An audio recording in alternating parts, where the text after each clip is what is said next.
नमस्कार दोस्तों। Recently RBI के गवर्नर शक्तिकांता दास एक इंटरव्यू में बैठे थे। उस समय उनसे किसी ने पूछा कि यार आपको नहीं लगता कि ये जो एनपीसीआई का यूपीआई पेमेंट सिस्टम है इसकी मोनोपोली होती जा रही है डिजिटल पेमेंट में। जिसके बाद शक्तिकांता दास ने एक बहुत ही बेहतरीन जवाब दिया। उन्होंने कहा कि सबसे पहले कि अगर मोनोपोली हो भी रही है तो उसके बावजूद भी यूपीआई केवल भारत में नहीं बल्कि दुनिया का सबसे बेहतरीन डिजिटल पेमेंट इंटरफेस है। दूसरा कि हम लोग चाहते भी नहीं मोनोपोली हो। हम लोगों ने तो दूसरी कंपनी को बोला था कि आप आओ अपने टेंडर भरो, बट अभी तक जितने भी टेंडर भराए, जितने भी आइडिया हमारे पास में आए वो सारे वर्थलेस थे। ऐसी कंडीशन में हमको उनको रिजेक्ट करना पड़ा।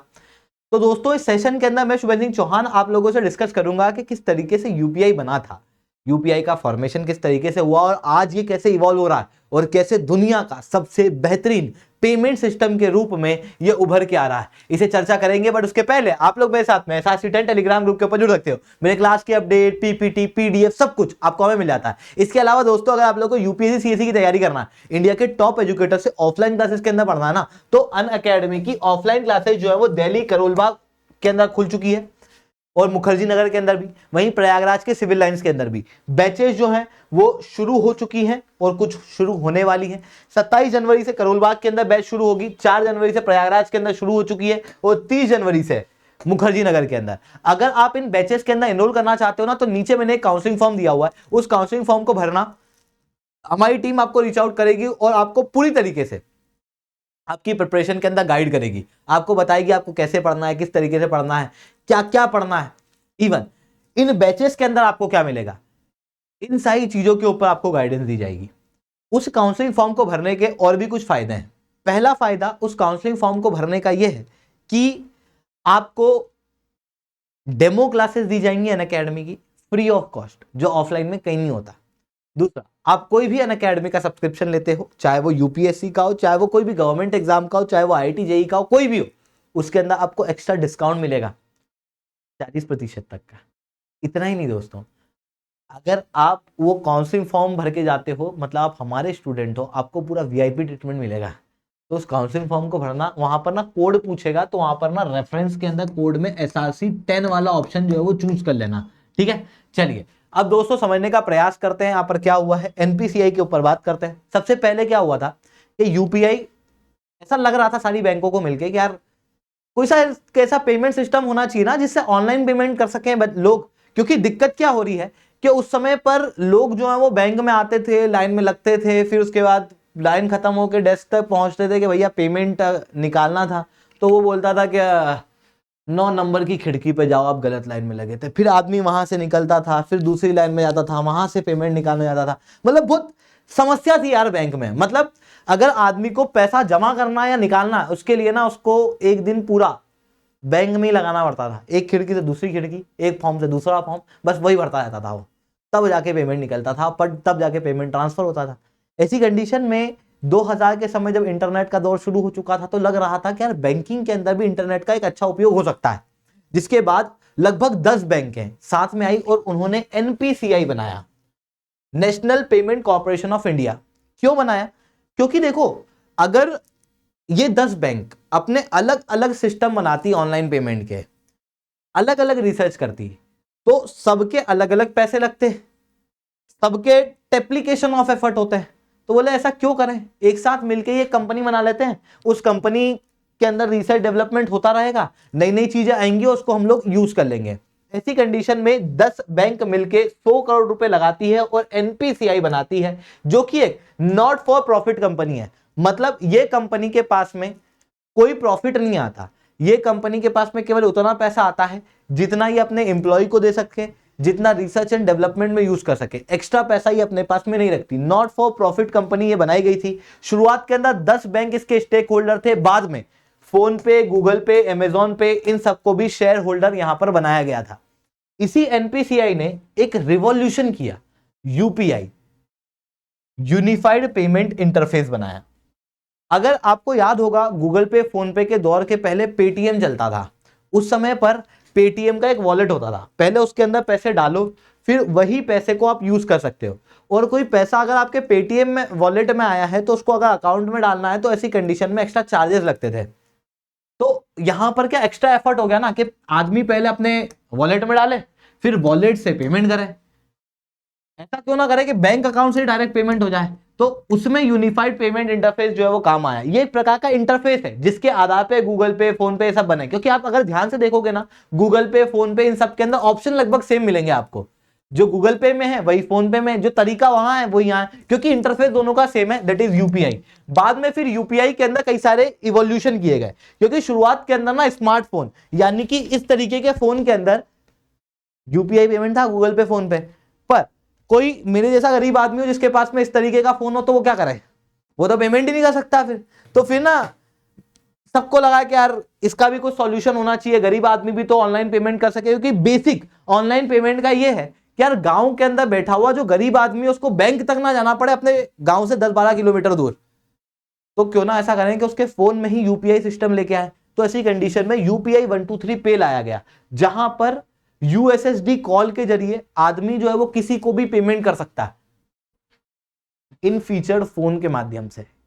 धीरे धीरे करके और लगा कि यार और इवोल्यूशन की आवश्यकता है, तो यूपीआई लाइट अभी लाया गया है। यूपीआई लाइट क्या है पता है?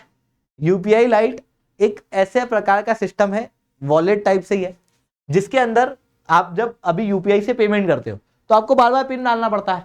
क्यों डालूं मैं बार बार पिन? जब मेरे को 100-500 के बार बार पेमेंट करना है, 10-10, 20-20 रुपए के बार बार पेमेंट करना है, तो उसके अंदर क्या है कि आप यूपीआई के वॉलेट में 2000 रुपए डाल लो, फिर आप किसी को भी वो पैसा ट्रांसफर कर सकते हो बिना कोई पिन डाले।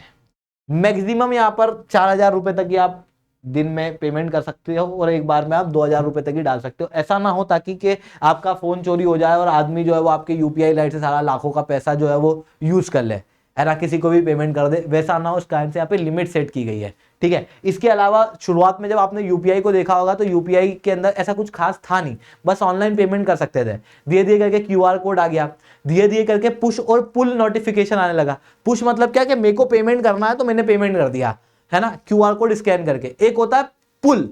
पुल मतलब क्या, मेरे को पेमेंट चाहिए तो मैंने आपको रिक्वेस्ट भेजी, आपने अप्रूव किया तो मेरे पास पेमेंट आ गया। उस तरीके से यूपीआई जो है वो समय समय के साथ में इवॉल्व हुआ है। अभी एक और बेहतरीन टेक्नोलॉजी आ रही है, नियर फील्ड कम्युनिकेशन टेक्नोलॉजी को यूपीआई लाइट के अंदर इंक्लूड किया जा रहा है। मतलब 100-200 के 300 के पेमेंट करना है तो आप ना केवल ऐसे टैप एंड पे कर सकते हो। मतलब अभी जो कार्ड आपने कई बार देखे होंगे ना, जहां पर वो जो पीओएस मशीन होती है उस पर बस आप कार्ड टच करो, आपको कोई पिन नहीं डालना, छोटा मोटा पेमेंट ऐसे ही हो जाएगा। नियर फील्ड टेक्नोलॉजी, समझ गए? नियर फील्ड टेक्नोलॉजी उसके अंदर यूज आती है कि नहीं, वही टेक्नोलॉजी यूपीआई के अंदर डाली जा रही है, ताकि आपको किसी को पेमेंट करना है तो क्यूआर कोड वगैरह स्कैन मत करो, बस इसे टच कर दो, उसने जो पेमेंट डाला होगा उसकी मशीन के अंदर वो पेमेंट आपके इसमें दिखा देगा, आप उसको अप्रूव कर दो, हो गया। तो काफी कन्वीनियंट धीरे धीरे करके यूपीआई को किया जा रहा है। इवन फॉरेनर्स, जैसे कहीं मैं बाहर रहता हूं, मान लो कनाडा रहता हूं मैं, या फिर किसी और देश में रहता हूं, वहां से मैं आया भारत में आया तो मेरे दोस्त यूपीआई पेमेंट कर रहे हैं। अब मेरे पास तो यूपीआई पेमेंट नहीं है, मेरे पास जो भी है कैश है। ऐसी कंडीशन में मैं कैसे पेमेंट करूं? मेरे पास तो यूपीआई पेमेंट है नहीं। पर हमको क्या करना है? इकोनॉमी को डिजिटलाइज करना है कि नहीं करना है? ऐसी कंडीशन में फॉरेनर लोग भी यूपीआई पेमेंट का यूज कर सकें, इसके लिए क्या किया गया, बोले कि आप एक काम करो, अपना एनआरई, एनआरओ, एफसीएनआर अकाउंट खोल लो भारत में, और उसके बाद में आप यूपीआई पेमेंट कर सकते हो। G20 के समय जितने भी G20 मेंबर्स हैं उनके टूरिस्ट भारत में आते हैं तो उनको यूपीआई पेमेंट अलाउ कर दिया गया। सिंगापुर, यूएई जैसे कई सारे देशों के साथ में हम लोगों ने ट्रीटियां की हैं, जिसके तहत भारत का यूपीआई अब उनके देशों में भी यूज हो सकता है। तो इस तरीके से यूपीआई ने अपने एम्बिट को लगातार बढ़ाया है। और अभी रिसेंटली एक और किया था कि अगर आपको सिक्के लेने ना तो कॉइन वेंडिंग मशीन होती है, उसमें सिक्के लेना पड़ते हैं। पहले वो कार्ड वगैरह के जरिए होता था, पूरा अकाउंट नंबर डालना पड़ता था। अब आप यूपीआई से भी कॉइन निकाल सकते हो, कॉइन वेंडिंग मशीन से। तो वहां पर भी यूपीआई को इंक्लूड कर दिया गया है ना। पर याद रखना, यूपीआई क्या है? एक इंटरफेस है। यूपीआई और भीम में क्या अंतर है ये भी समझ लो। भीम ऐप है, उसके पीछे जो इंटरफेस है ना वो यूपीआई है। जैसे आपने सुना होगा HTML एक है, उससे कई सारी वेबसाइट बनाई जा सकती है। अलग अलग वेबसाइट होती है, हमारी अलग, तुम्हारी अलग, पर HTML लैंग्वेज तो एक ही है ना। सिमिलरली यूपीआई एक है, उससे बनने वाले ऐप अलग अलग है, फोन पे, गूगल पे, उसके अंदर इंटरफेस यूपीआई लगेगा। समझ मेरी बात? ठीक है, एनपीसीआई ने केवल यही डेवलप नहीं किया, इवन रुपे कार्ड भी उन्होंने डेवलप किया है।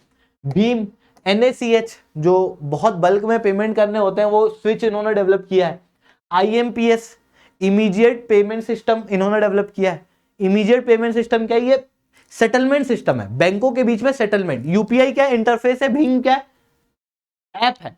वहीं बैंकों के बीच में सेटलमेंट कैसे होगा? जैसे मेरा अगर एसबीआई का अकाउंट है, आपका एचडीएफसी का, मैंने तुमको पेमेंट कर दिया, तो फिर वो सेटलमेंट किस तरीके से होगा? वो आईएमपीएस डिसाइड करेगा। ठीक है, फिर उसके बाद में फास्टैग अभी जो चल रहा है वो भी इन्होंने डेवलप किया है। Check truncation system, national financial switch, Aadhaar enabled payment system जिसके जरिए डायरेक्ट बेनिफिट ट्रांसफर जो है वो सफल हो पाया। आधार कार्ड से पेमेंट हो सकता है, अपने अकाउंट को बस आधार कार्ड से जोड़ दो। ई रूपी, ऑटो पे, यूपीआई 123 पे, UPI light, UPI ATM, credit card UPI के अंदर, यूपीआई के अंदर वन वर्ल्ड, ये सब एनपीसीआई ने डेवलप किया है और ये अपने आप में काफी ज्यादा बेहतरीन है। हालांकि एनपीसीआई की मोनोपोली है इन सारे पेमेंट सिस्टम के अंदर। आरबीआई को भी लग रहा था कि हो सकता है भविष्य में इसका मिसयूज हो जाए। ऐसी कंडीशन में न्यू अम्ब्रेला एंटिटी, मतलब रिटेल पेमेंट के अंदर एक और अम्ब्रेला एंटिटी के लिए इन्होंने टेंडर निकाला था और कहा था भाई साहब भेज दो अपने अपने टेंडर, आइडिया आपको, आप किस तरीके की एंटिटी बनोगे। आरबीआई को कोई भी पसंद नहीं आया। ऐसी कंडीशन में सारी की सारी एप्लीकेशन जो है वो रद्द कर दी गई, क्योंकि कोई भी इनोवेटिव प्रेजेंटेशन किसी भी एप्लीकेशन ने नहीं दी, जिसके कारण से अभी भी एनपीसीआई ही रिटेल पेमेंट के अंदर चल रही है। उसी के ही सारे इनोवेशन हम लोगों को रिटेल पेमेंट के अंदर देखने को मिलते हैं। आई होप आपको ये सारी बातें समझ में आई होंगी। लेक्चर अच्छा लगा हो तो लाइक करना, लेक्चर बहुत अच्छा लगा हो तो ऐसा रिटर्न कमेंट करना। इसके अलावा दोस्तों अगर आप 2024 के बच्चे हो ना, तो आपके लिए सीसेट का क्रैश कोर्स और प्रीलिम्स का क्रैश कोर्स ऑलरेडी शुरू हो चुका है। 2025 के लिए ऑप्शनल और जीएस के कोर्सेज जो हैं वो ऑलरेडी शुरू हो चुके हैं। आप बिल्कुल से इसके अंदर एनरोल कर सकते हो, आपको पहली क्लास से वापस से पढ़ाया जाएगा। इसके अलावा वर्कशॉप है, अगर आपको हमारे टीचर से मिलना है तो 3 से 5 बजे के बीच में आज ही अगर आपको एनरोल करना है तो ये क्यूआर कोड से आप एनरोल कर सकते हो। दिल्ली के सेंटर के अंदर ही होने वाला है, ठीक है। इसके अलावा अगर आपको हमारा सेंटर देखना है तो इस वीडियो को एंड तक देखना।